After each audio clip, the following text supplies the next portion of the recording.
Ya, selamat malam. Gue baru pulang, gue bikin video langsung. Tadi sempat diinterview oleh Box to Box tentang 11 pemain terbaik pilihan gue. Tapi gue tidak sempat bisa menjelaskan semua pemain, maka dari itu karena masih ada waktu, jadi gue bikin tapi tanpa subtitle. Karena kalau pakai subtitle butuh 1-2 jam lagi untuk dikirim ke orang gue, jadi bikin aja. Jadi gue baru bikin langsung gue upload. 11 pemain memang banyak sekali yang nyaris, tapi kali ini biasanya kan gue lebih suka memilih 4-2-3-1. Oke. 4-2-3-1, cuman kali ini berbeda dikit karena ada 3 pemain belakang yang definitely gue nggak mau singkirkan. Jadi gue bermain dengan pilih pemain berdasarkan 3-4-3. Nah, di belakang kiper gue rasa gue masih bingung ya. Orang masih mempertanyakan apakah Donnarumma atau Pickford. Pickford itu masuk jajaran kiper terbaik aja enggak untuk gue. Bukan karena dia clean sheet dan lain-lainnya. Satu, clean sheet karena ada Stones, Maguire di depannya. Kedua, karena lawannya banyak yang cemen.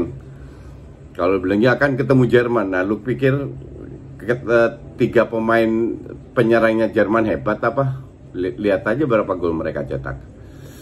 Seri lawan Hungaria, kalah lawan itu cuma lawan Portugal doang mereka ngepick. Dan itu pun sampai Gosens pun bisa cetak gol.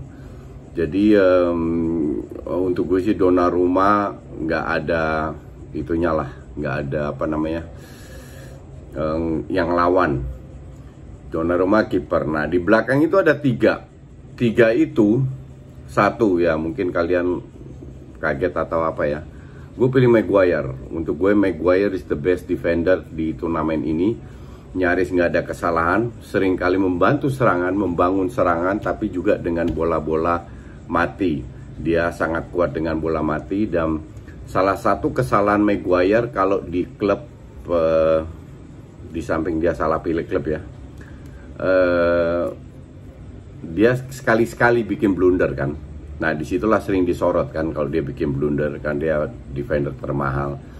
Cuman kita harus fair bahwa secara overall pun di MU Maguire ini best player dari segala sisi, dan berapa kali dia juga cetak gol ya. Jadi untuk gue Maguire masuk. Nah, 2 defender lainnya kalian pasti setuju sama gue, yaitu Chiellini dan Bonucci. Jadi 3 pemain ini tidak bisa terabaikan. Chiellini itu di area kiri seringkali membantu serangan, padahal ini pemain kan udah 36 kalau nggak salah, dan kakunya minta ampun kan. Cuman bermain dengan fighting spirit, dia udah nggak punya speed. Lihat aja pelanggaran yang dia lakukan terhadap Saka yang ditarik gitu, karena dia tahu pasti dia kalah. Cuman dengan segala keterbatasannya, gue bilang dia luar biasa sebagai kapten, motivator, dan dia bisa mengorganize di lini belakang. Untuk gue itu, untuk seumur gitu ya, itu luar biasa.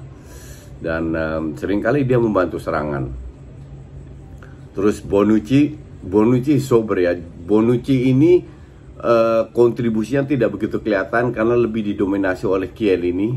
Cuman dia bisa cetak gol, dan dia cukup solid di belakang. Nyaris nggak, dalam turnamen ini nyaris nggak ada yang kesulitan.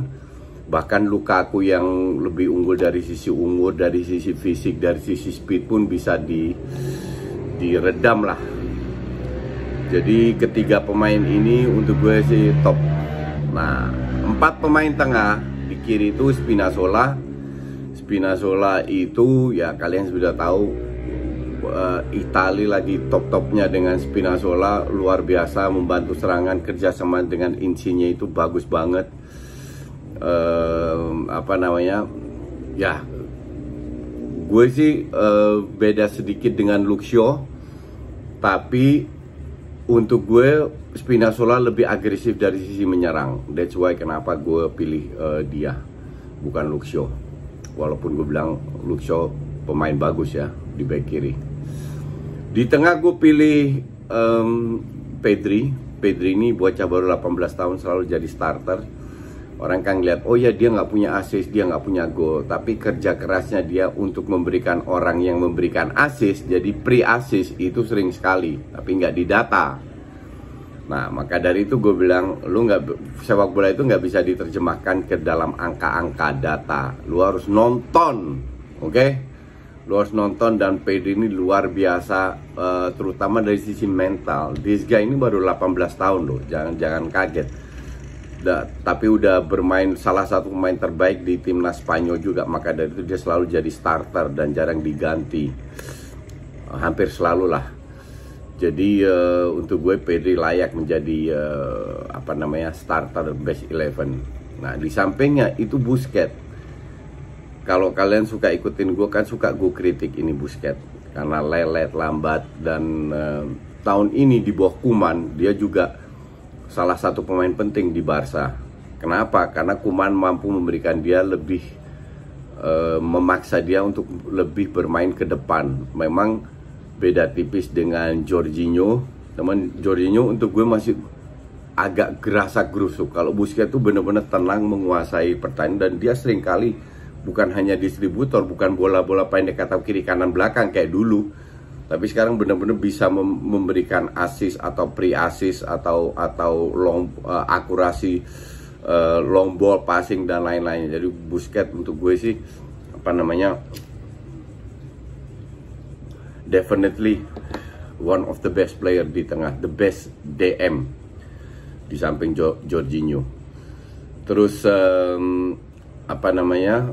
di kanan ya Chiesa awal-awal gue lihat dia, gue masih inget banget, ini Chiesa kayak apa mainnya, kayak Bernardeschi, cuman lebih punya otak dan skill, banyak lari.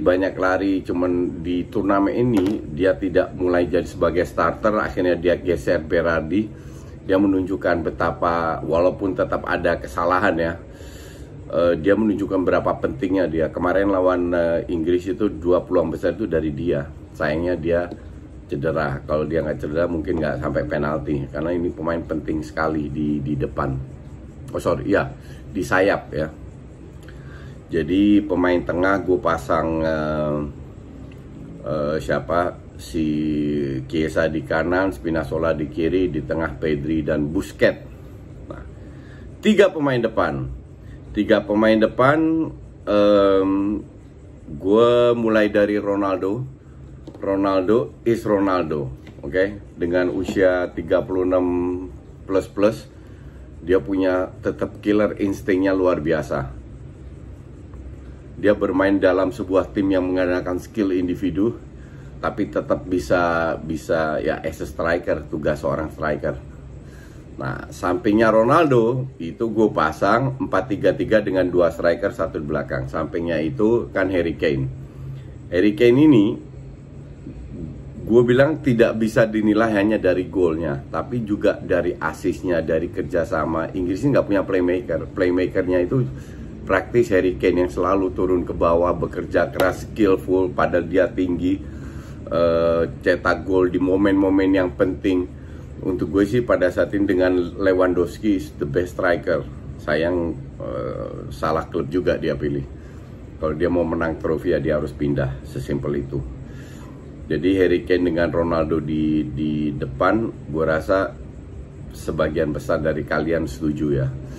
Sayangnya Lewandowski cuman sampai group stage, jadi kita tidak bisa terlalu banyak, walaupun Lewandowski di Polandia main 3 pertandingan itu praktis dia yang memikul, terutama kayak lawan Swedia dia cetak 2 gol, heading 2 kali, beruntun kena mistar, terus kena counter di menit-menit akhir sehingga mereka kalah. Tapi Lewandowski ini luar biasa. Kalau gue bilang tadi ya teman-teman gue, kalau tim Jerman sekarang punya striker Lewandowski main di timnas Jerman, mereka yang juara, bukan Italia. Karena mereka cuma kurang 1 striker yang bisa cetak gol, timnas Jerman. Terus di belakangnya, nah di belakang Lewandowski itu Insigne. Kenapa Insigne? Ini pemain udah 30 tahun, nggak punya speed, tapi timingnya, positioningnya, visinya, skillnya juga not bad. Itu bisa membuat timnas Italia berjalan. Jadi perannya Insigne itu agak diremehkan karena dia nggak cetak gol lah. Cuman kalau lu pasang Insigne di belakang Ronaldo dan Harry Kane, itu akan menjadi tim yang kalau gue bilang sih luar biasa.